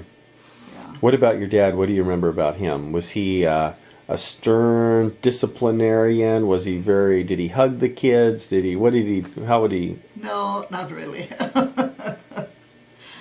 But he was a good father, I tell you. He was good. He had very good order. We were afraid. We didn't dare do anything bad. Yes. And he was a hard worker. Yeah, and I remember he used to walk behind the drag out in the field, back and forth with horses. Didn't have no cart then Wow. to sit on. No wonder he lived so long, with all that wonderful exercise. I think that's what did it. Yeah. Sure it did. Yeah, He had such a good heart, yeah. probably until the end. My. It's great. Yeah, and I don't know, you're just gonna have to ask me something. Okay. So after you got married and left home, did he come visit you? Did you have to go visit him, or? We went there, we went to visit him. But shortly after, he went to the Starla home. He lived in Mitchell for a while, right? First he lived in Mount Vernon, and then they went to Mitchell, him and Bessie. Mm-hmm. Yeah. Do you ever remember Grandpa driving a car? He never did. Never drove a car. Never drove a tractor. Oh. One time they were thrashing, and we seen him come drive the car home. I think he had to, because Richard had to bring the tractor home, Mm-hmm. and us kids couldn't believe it. He drove the car home. I wonder why he didn't drive. He always had boys to do it. Oh, huh.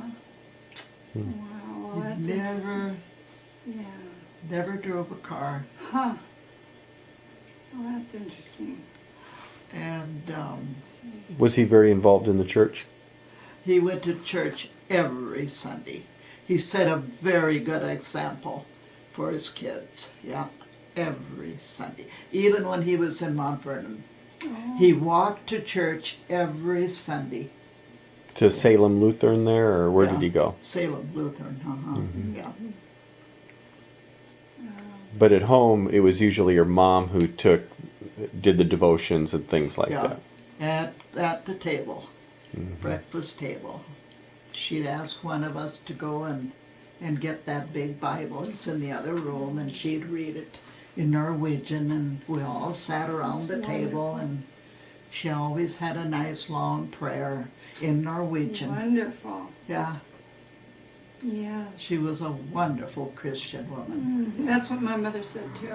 That when the kids would get sick, she would pray for them. Because Yeah. it wasn't easy to call a doctor. No, In fact, it's pretty hard getting a doctor. And then the doctor was in Plankington. yeah. And it would take Mount Vernon. Mount Vernon. Mount Vernon is the one really that came. What was his name? Hirschgewit. Hirschgewit. Dr. Hirschgewit. That's when they lived where on the home place. Uh-huh. But then I think they had the doctor from Plankington, Dr. Auld.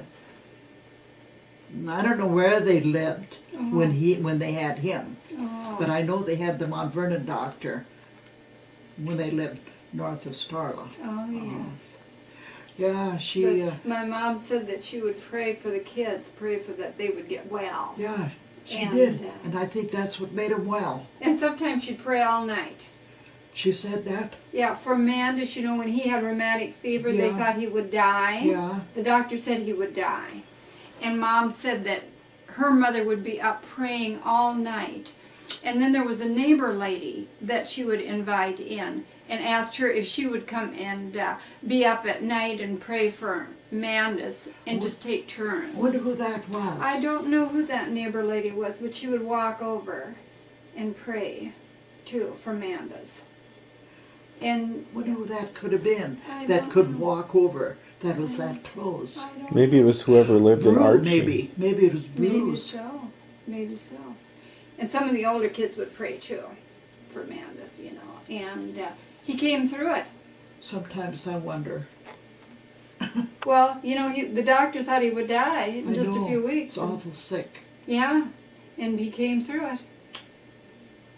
It's a miracle. Yeah, and lived till he was 80 Yeah. in his 80s. Before That he died. terrible. He died so suddenly. Yeah.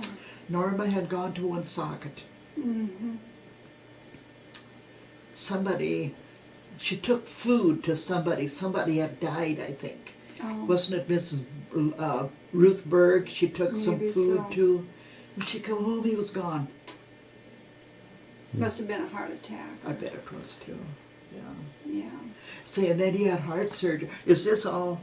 Can you hear all this? Yeah, is there something you don't want us to hear? Well, why don't we? Do you want all this on the recording? Yeah, let's stick to your mom and dad or your Huh? brothers and sisters, maybe. What about it?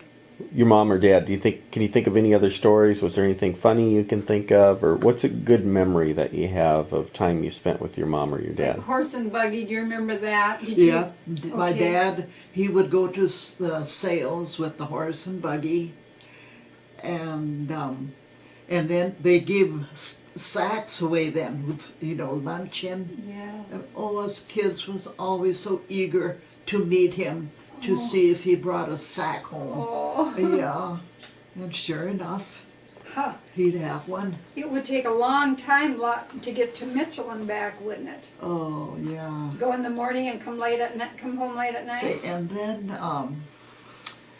I had a tape, and he said wherever he worked, this is north of Mount Vernon, I think, somewhere, and they sold pigs, you know, and they got 1.50 cents a pound for them.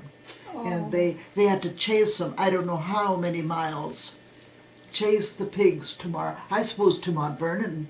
Oh my. And he said they came along with the team and wagon, and the pigs that, you know, got so tired they couldn't walk anymore, they put them in the wagon. My. Yeah. That was the days. And then what about church? Did you take the horse and buggy to church then every Sunday? You know, I wasn't old enough to remember that, Oh. because when I was old enough, we always went with the car. Oh, okay. So, Okay. My mother remembers when they would take the horse and buggy yeah. to church. Yeah, you know, it's just Violet and I left. Yeah. And Yeah. And we don't know that history from No. long ago. Mm-hmm. Yeah. Have you been over to Violet yet? No, we still haven't. We Oh. want to go. We'll probably go over there tomorrow, won't we, Larry? Probably. Because Yeah. it's going to get too late for Yeah, tonight. she probably tired. Yeah. Uh-huh. Yeah, my mother used to tell me that they'd only go to, well, they couldn't go to church during the winter, you know, with the horse and buggy. No. It'd be too cold. So it would be just during the spring, you know, and summer Yeah. when it was warmer. So they would, I think you have this already on tape, don't you?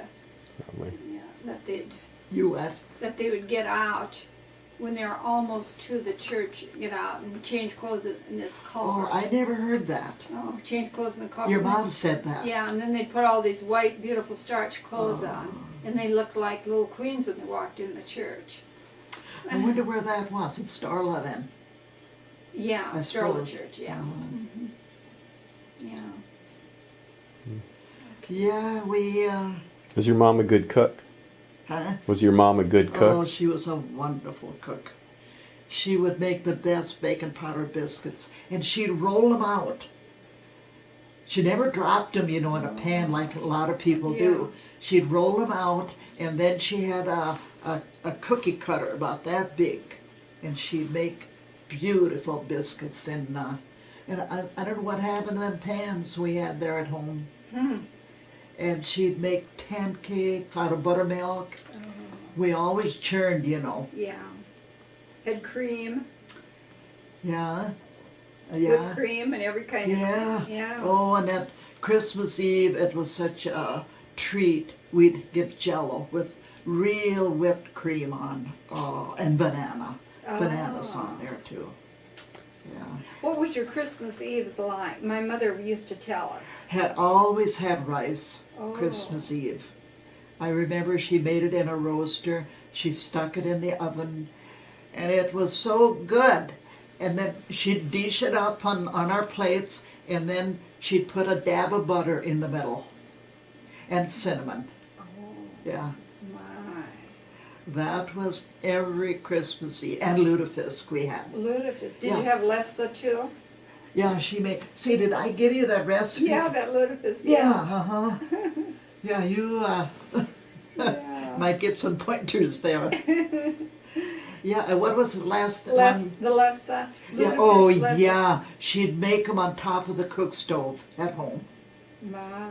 She'd clean it off really Yeah. good.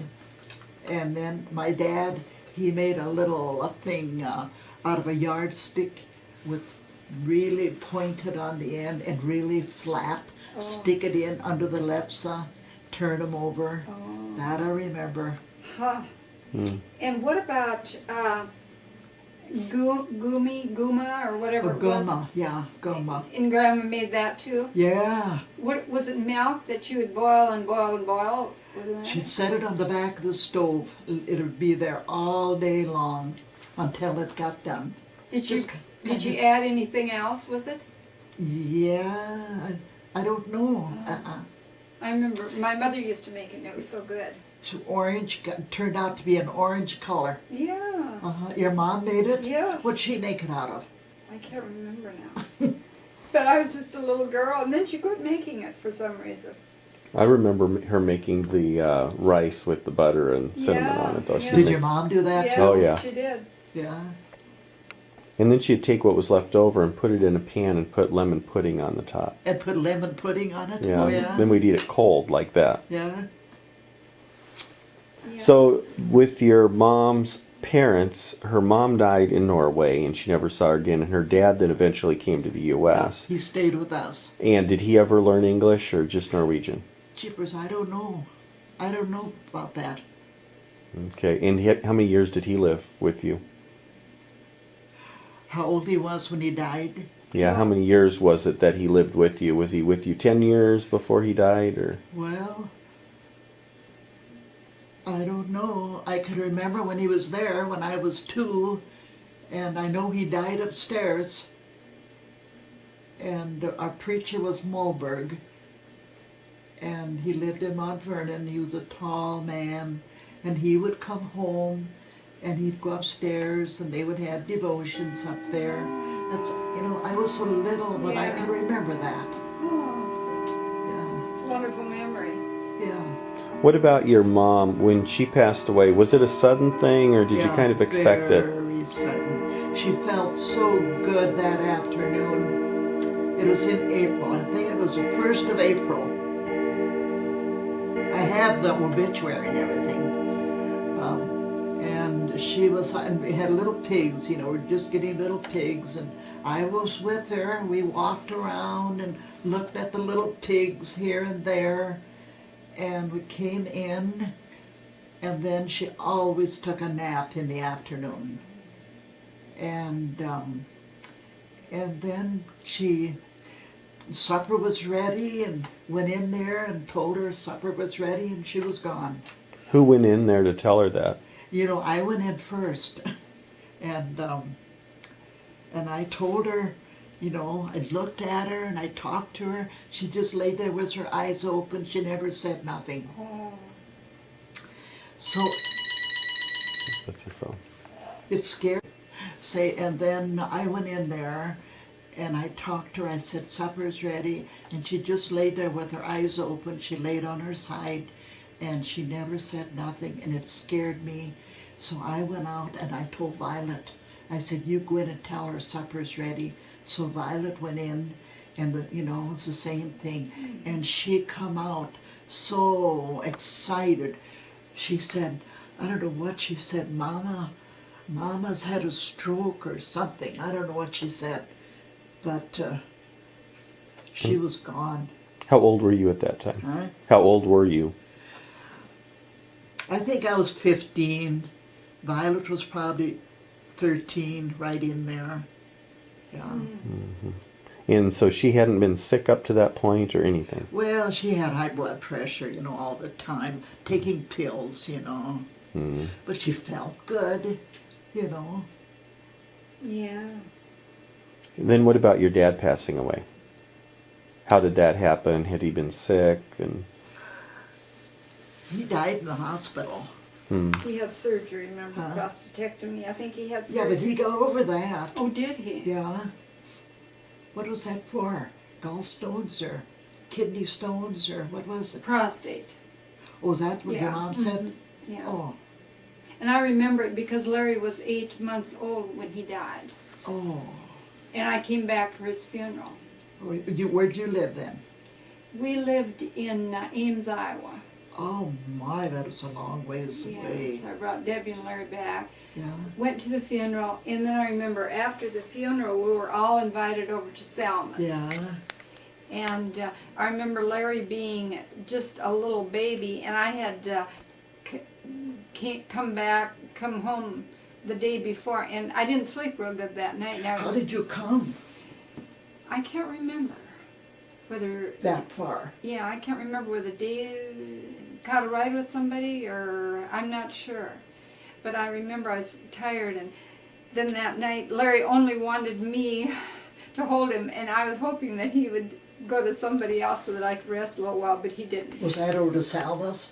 Oh. And he was a big boy, 8 months old. He's heavy. Yeah. But yeah, so Yeah, he was at the funeral. Larry was at the funeral of his great grandfather. Tim was little, and I left him with Mary Clark. Oh, Took Jeff, oh. and it was at what time?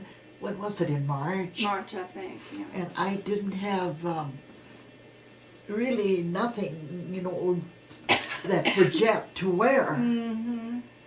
So, you know, like a little jacket or whatever. So I went to Mitchell and I got him the most beautiful sweater. Wish I'd have kept that. I gave it to Violet for Kim. So when he passed away, you kind of half expected he was sick. He had been sick and things like that. So it wasn't unexpected when he passed away, like your mom. Well, I suppose everybody kind of expected it, but still it was a shock. Yeah, it's always a shock. Yeah. And we had the undertaker from Plankington. Oh, Anderson, I think was his name. And Oscar. Oh, this was for Clara too. You know, the weather. The weather was so bad then. And Oscar and Pearl came so far from here, and I think they got stuck or they had a flat tire. I don't know what it was, but anyway, Pearl lost her hat. The hat blew away. oh my. Poor thing. What do you remember about Rosie? Boy, she was a good hair cutter. She cut the boys at home, Eddie and Mandus and Dad. Eddie and Mandus and Malvin and Dad. And she cut Malvin's 3 boys, and I'm sure Malvin. Yes, Mandus is 4 boys. And Mandus 2 then. Mandus is 4 And boys. Alfred and Fritz. Arlen and Delvin. Yes. And mine? And Larry. Merlin. Yeah, And Ida, she did the cooking yeah, and the cleaning. yeah. And Rosie, well, Rosie done a lot of cooking. Yeah. And Ida did the, Mom did most of the cooking, Yeah. and then Ida did most of the cleaning. yeah, Because Ida would rather clean, Yeah, and Mom would rather cook. yeah, So it worked out real good. yeah. Yeah. And I can never remember my Ida and Mom fighting about Never. anything, or Dad and Alfred really Ain't fighting. that something? And I know Alfred would always go to Dad. Well, how do you want this done? And Yeah. he'd tell him this way. And if he did something, you know, that he didn't like, he would tell Alfred. And Alfred would change, never argue, he'd always change. So that's the only way they got along, you know. Isn't that something? I remember one time, it was raining at our place, and Alfred was out in the field, and the dust was blowing. Ain't that something, so close? And we had rain, and there he was out in the field. Isn't that something? Yeah. Most about your mother. You talk, and then he can take a picture of all of it while you're talking. It's a movie camera. I remember that she was always admonishing us to serve the Lord. Oh, That's what stands out with her. so she was a godly woman. Sure was. Did you see her praying a lot or reading her Bible or having devotions? Reading the Bible. We had the big Bible. You remember that? I It's don't. about that thick. That wide. She'd put that on her lap, and she'd sit with that on her lap and read. In Norwegian or English? Norwegian. Would the kids sit around her and listen then? No, Oh, not then. I mean, we went, she liked devotions, oh, but she'd read during the day. oh. Huh. And she prayed for each one of you, I bet, every day. Hmm? She prayed for each one of you every day. Yeah. Me to bound, What does that mean? my children. Oh, my children. Huh. Well, that's interesting. So you went to church every Sunday then, Yes. Storla? Was Grandma, was she able to go most of the time? Oh yeah, Oh, good. she went to church. Uh-huh. Very good. And then tell us about that you wrote all the kids' names down and left them in her Bible. You remember that? Mhm. Yeah, my mother would tell me that too. And she prayed for every child every day. Pray that none would be left behind when, when they died, that they would all go to heaven. And that was her burden. Her most important mission in life was that her children go to heaven. What about your dad? Was he a Christian? He wasn't. He was awful good church man, but he wasn't a Christian. He wasn't a Christian till later on in life. Hmm. But he was the one that was real strict. Mhm. Yeah, But you couldn't find a better man than her. that's good. The honest. That's what stood out with him. Wow. Honesty. Uh-huh. Was he a hard worker? Very hard worker. Huh. Yeah. And what tough times they lived in. During the Depression. Yeah, rough times. What about my mom and dad's wedding, Ida and Alfred, the four of them? I know theirs was the first wedding in the Storla Church after it was built. And it was a double wedding.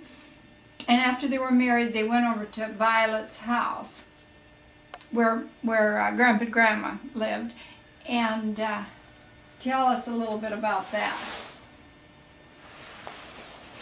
And tell us what you had to eat. How old were you when Rosie and Ida got married? I was about 11, somewhere in that. And what did you have to eat? We had mashed potatoes and cream chicken. Oh. That's with everything. What else did you have? Anything else? For the wedding, Mm-hmm. Pearl made little cups out of pastry, Oh. and she had peas in there. Oh. I bet it was pretty. It was nice. Uh-huh. And then did you have any punch or anything to drink, or No. just coffee? Mhm. Coffee to drink. Didn't have much in those days. No, I don't suppose. What about, did you have the wedding cake then? They never had a wedding cake. They didn't have a wedding cake. Not that I know of. Huh. Was there a lot of people at the wedding? Not especially. It was in the forenoon. Oh. I know the teacher at Storla School, she came. She left her kids. So it's Came to during the wedding. week? It wasn't on a weekend? I don't think it was, Hmm. but it was so secret. Nobody was supposed to know it. Oh, why? I don't know. Huh. And Melvin went over to the neighbor, Alvin and MacLean, Oh. and they were shaving. And they were going to the wedding. They knew it. Oh. Huh. Did they have a honeymoon? Mom and Dad and Ida and Alfred, did they go on a honeymoon? Yes. Oh, I where- think they went to Iowa. oh. I think so. Was it one night or how many nights were they gone? I don't know. I think it was 1 or 2 nights, Mom said. Wasn't very long, because they had to get home and work. And which house did they go to then? Where did they live? I think they live west of Starla. West of Starla. Okay.